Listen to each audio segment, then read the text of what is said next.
papai. Que mais? A vovó é o Chico. Quem mora nessa torre, Enzo? É o Pipe.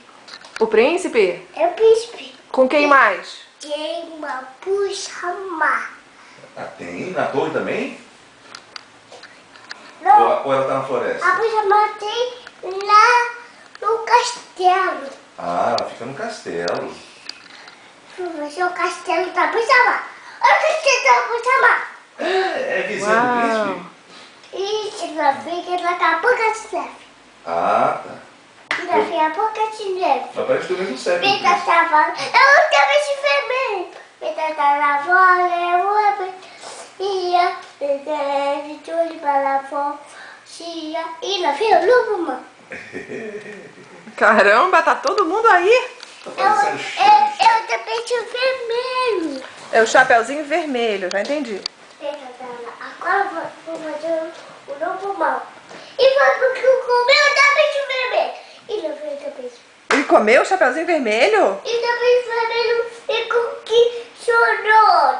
É mesmo? Por que não ligou depois? Muito chorou.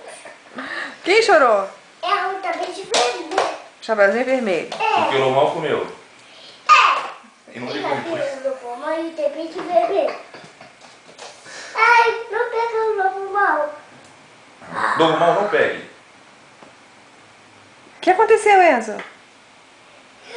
Comeu a cola lá, veio a vovozinha. A vovozinha. Que coisa tapete vermelho. O lobo me picou porque o lobo me picou. Deixa eu ver de novo. O lobo brigou? É, picou. Ligou ou pegou? Deixa eu ir com ele, o tapete vermelho. E ele voou. Ela saiu correndo. E nunca mais aconteceu. Agora veio o tapete vermelho. Mas o Chapeuzinho Vermelho tava no castelo? Tá.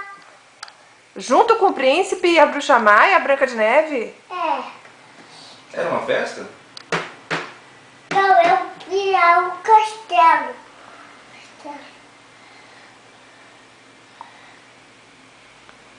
Então fala aqui, qual é o seu nome? Eixo. Enzo, muito bem. Quantos anos você tem, Enzo? Não, 2. 2. Muito.